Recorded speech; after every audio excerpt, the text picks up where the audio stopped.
Last time, on The Dangers in My Heart, Kyotaro pushed his bike into the river to create a distraction. An overly pushy boy was trying to get Anna's number. She was clearly not interested, and the creep had to be stopped. Has anything changed about our murderous junior high student and the young model who has become his obsession? Let's find out.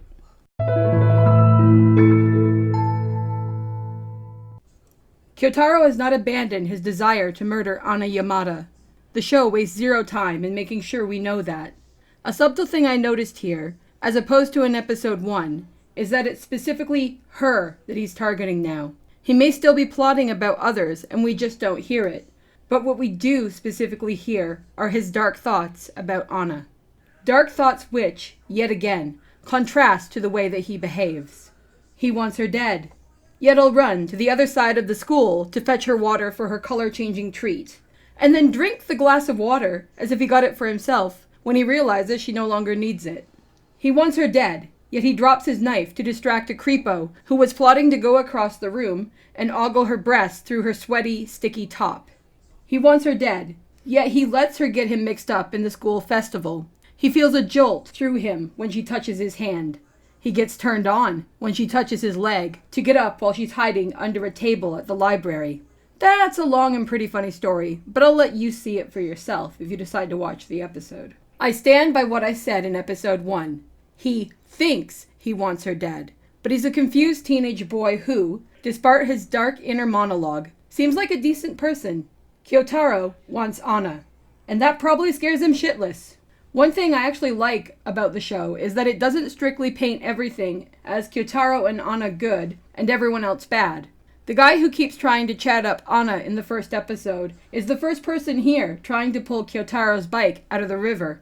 Nor is he the only one who is shown to potentially have some darker thoughts. It's Hana, not Kyotaro, who writes the family names on the graves in the class project that freaks everyone out. And this happens after we hear her lamenting that she wishes she looked like Anna.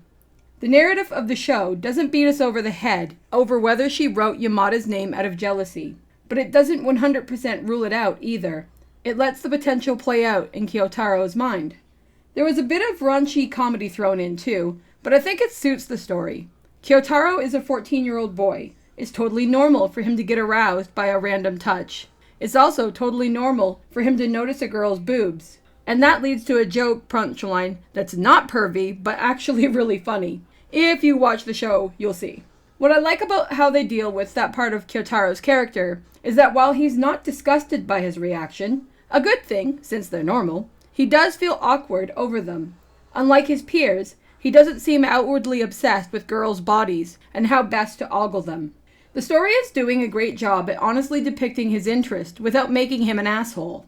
Even if its main punchline and hook is his murder obsession, I really love how this is balanced. We also learn the truth about why Anna goes to the library so much to munch on junk food on her own, and the reason just made me like her that much more. Blending the quirky personality of an over-imaginative teenage boy with the adorable development of a teenage crush, The Dangers in My Heart continues to blend wacky humor with a timeless aspect of growing up and figuring out who you are.